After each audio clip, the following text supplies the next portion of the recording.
So hi, this video is for anyone who has just passed the 10th standard and now they are confused between the streams like मुझे science लेना चाहिए, commerce लेना चाहिए, humanities लेना चाहिए, whatever. And ये video उनके लिए है who have decided कि उन्हें science ही लेना है and science में भी मुझे PCB ही लेना है. Cause personally I am a PCB student. I'm in my 12th standard currently. And obviously अब तक I have experience so much that मुझे अपना एक्सपीरियंस शेयर करना है आपके पास that I am literally wishing कि मुझे किसी ने ऐसा बोला होता before I chose PCB. So मेरा क्या था कि I wanted to give NEET and become a doctor, but now that I have change my mind, मुझे अब नहीं करना है वो चीज़. एंड अब मुझे रियलाइज हो रहा है कि मेरा इंटरेस्ट कुछ और ही है. सो ये ऐसा आपके साथ ना हो. So I am trying to make you aware about the fact कि पीसीबी में एक्चुअली क्या होता है.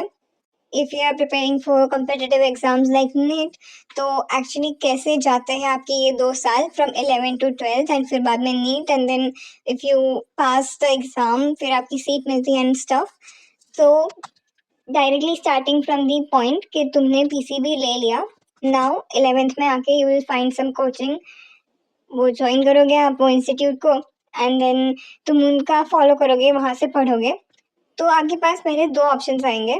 You can either choose daily school, मतलब आप नॉर्मल जिस स्कूल में हो वो स्कूल में आप स्कूलिंग कर सकते हो रोज, और you can choose the dummy schooling process, जिसमें आपका जो स्कूल होगा, मतलब डमी स्कूल इफ आप चूज करते हो तो वो स्कूल का आपकी कोचिंग के साथ टाई अप होगा and you will have to like attend the school only once in a week. और उस एक दिन में they will give you entire information about the practicals and English पढ़ाएंगे आपको वहाँ पे, और whatever language you study. English ही होता है वैसे तो प्राइमरी, बट ओके. और दूसरा कोई ऑप्शनल सब्जेक्ट हो तो वो भी पढ़ाया जाएगा आपको. एंड स्कूल में सिर्फ एक दिन में ही only practicals and the languages जो होंगी वो सब पढ़ाया जाएगा. वेयरएज जो आपके मेन सब्जेक्ट्स है जैसे बायोलॉजी, केमिस्ट्री एंड फिजिक्स, वो आपको कोचिंग में पढ़ाए जाएंगे एंड वहाँ पे आपको पूरा ही लाइक एवरीथिंग प्रॉपरली पढ़ाया जाएगा, पूरा सिलेबस. एंड उसके बाद तुम्हारे नीट पैटर्न टेस्ट चालू हो जाएंगे. मेरा जो कोचिंग था उसमें once in a week test होता था, like every Sunday we had a NEET pattern test. उसमें प्रॉपर ऐसे ओएमआर एंड स्टफ देके 3 घंटे का पेपर होता था and we had to circle the question, मतलब circle the answers in the OMR and फिर बाद में वो इवैल्यूएट होके उसका स्कोर आता था एंड रैंक्स भी दिखाई जाती थी. हमारे में कुछ 200 जैसे लोग थे, तो उसमें से रैंक दिख रही थी. मेरी ऑलवेज 51 या ऐसे कुछ रैंक रही है. एक बार आ गई थी 16th रैंक एंड एक बार 3rd रैंक भी आ गई थी. आई वॉज वेरी शॉक्ड जब मेरे अराउंड 690 या समथिंग मार्क्स आए थे. I was very happy, but फिर बाद में ऐसा कुछ हुआ नहीं. फिर एकदम ही डाउनफॉल चालू हो गया. आफ्टर आई पास 11th में 85% आए थे मेरी 11th में. एंड फिर जब मैं 12th में आई, जो डाउनफॉल हुआ है मेरा भाई, बिकॉज इंटरेस्ट ही नहीं था मुझे सब्जेक्ट्स में. पहले तो रख लेती थी मैं वो जो PYQs या कुछ भी होते थे एंड क्वेश्चंस जो शीट में हमें होते थे, शीट मतलब एक मॉड्यूल दिया जाता था जिसमें हमें क्वेश्चन सॉल्व करने होते थे, तो वो सब कर करके आई यूज टू, मतलब ऐसे टेस्ट में हो जाता था मेरा. बिकॉज डिफिकल्टी लेवल ऐसे मॉडरेट रहा था उन दिनों में. But after I enter 12th मेरी पूरी जिंदगी ही चेंज हो गई. बिकॉज मैंने वो सब क्वेश्चन प्रैक्टिस करना बंद कर दिया एंड इंटरेस्ट चेंज हो गए थे मेरा. फिर मुझे रियलाइज हुआ कि ओह, मुझे तो डॉक्टर बनना ही नहीं है अब. Like I don't want to give NEET and if मैंने नीट दिया एंड मैं पास हो, मुझे सीट मिल भी गई, तो भी I won't be able to like pursue that career because मुझे करना ही नहीं है. I don't want to give 5 years of my life for that degree and उसके बाद भी और कुछ 5-6 साल एंड देन अगेन 5-6 साल. I can't do that continuously. मुझे ऐसी लाइफस्टाइल नहीं चाहिए. सो ये चीज़ आपके साथ ना हो, इसलिए I decided to make a video on this. And ये हमारी चैनल का फर्स्ट ऐसे वीडियो है जिसमें मैं फ्रीली बोल रही हूँ. Like there is no script, I am just saying what I am feeling right now. And ऐसे ही वीडियोस आएंगे आपसे. So sharing my experience with you. मेरा क्या हुआ था कि फर्स्ट मैंने डिसाइड कर लिया था कि मुझे डॉक्टर ही बनना है, बट देन अब जाके मुझे रियलाइज हो रहा है जब मेरे प्री बोर्ड्स चल रहे हैं लिटरली कि मुझे नहीं बनना है doctor.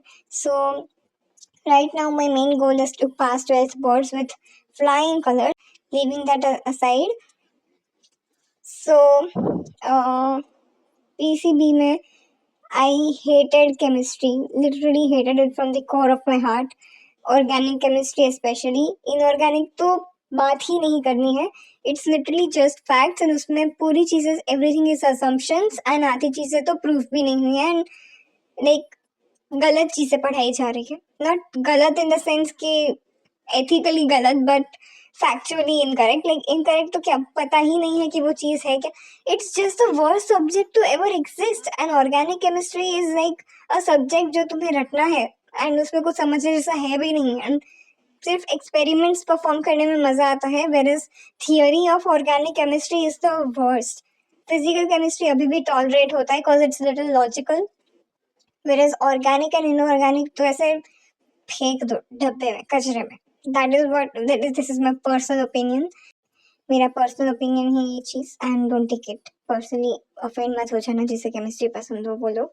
And physics was like वैसे ठीक था, मुझे उसके कॉन्सेप्ट्स एंड स्टफ पसंद था बट उसमें भी क्वेश्चन सॉल्व करने पे फिर वो नहीं होता था. It was a headache for me. फिर बायोलॉजी तो ऐसे कंफर्ट जोन वाला सब्जेक्ट है, लाइक आता भी है, क्वेश्चंस भी हो जाते हैं, पसंद भी है पढ़ना. बट उसमें मुझे बॉटनी नहीं पसंद थी. मुझे नहीं पढ़ने हैं पेड़ पौधों के बारे में, मुझे ह्यूमन फिजियोलॉजी पसंद थी यार. मैं क्यों पढ़ूँ प्लांट्स के बारे में. So that is what happened and यार कॉज ऐसा होता था ना कि 10th तक everything was like comparatively very easy.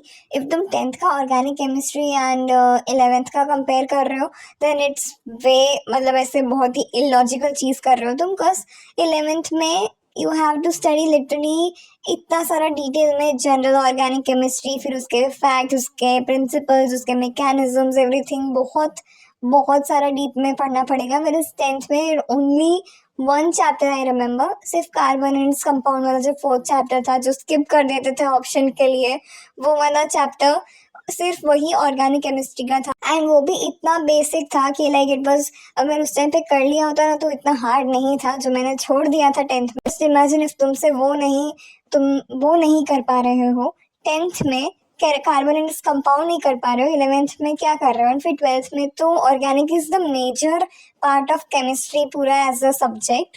Organic chemistry बहुत सारे चैप्टर्स है 12th में.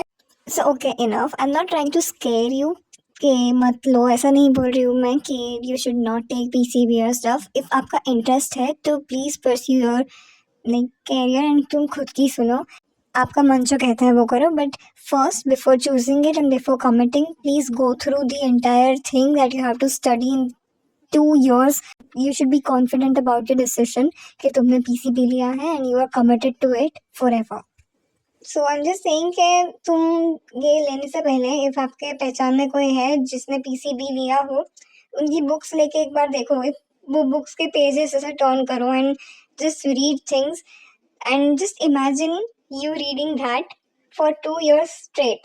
Like 2 साल commitment से leaving everything aside, तुम्हारे like friends, trips, बाहर घूमना, टाइम पास करना, anything like जो हॉबी है तुम्हारी वो साइड में रखो, relationships, everything aside and इतना सारा sacrifice करके will you be able to focus on those books like for 2 years or maybe more? You need commitment for like cracking these competitive exams because just imagine 24 lakh people are giving this exam and उसमें से 1 lakh select हो रहा है. Just imagine the pressure, the mental state of the people who are preparing for this exam and जो select नहीं हो रहे हैं उनका तो you can't even imagine कि उनको क्या हो, मतलब उनकी हालत क्या है. उन्हें ऐसा लगता होगा कि 2 साल चले गए, फिर कुछ लोग तो इतने ड्रॉप्स लेते हैं 1 2 3. So will you be able to commit to that thing for 2 years? So please think for yourself. Like तुम अपने फ्रेंड्स का मत सुनो लाइक कि उसने ये ले लिया तो मैं भी ये ले लूंगा. No, just think for yourself. तुम्हारा खुद का दिमाग है यार. तुम्हारे फैमिली को डिसाइड करने की जरूरत नहीं है कि तुम क्या ले रहे हो, क्या पढ़ रहे हो. Just go through your own belief system कि तुम्हें करना क्या है लाइफ में, तुम्हें कैसी लाइफस्टाइल चाहिए, कितने पैसे कमाने आगे जाके एंड व्हाटएवर. मतलब use your own brain and तुम्हें खुद जो अच्छा लगता है वो करो. Find your interest. Everything is hard, कुछ इजी नहीं है. सब हार्ड है, बट इफ तुम्हें किसी चीज में इंटरेस्ट होगा तो वो कितनी भी हार्ड होगी, it will become easier for you to handle that thing, right? So that is how I'll end this video. Hope this was helpful, and wishing you all the best for your future and your decisions, everything. All the best, and follow for more such content. Thank you. Bye bye.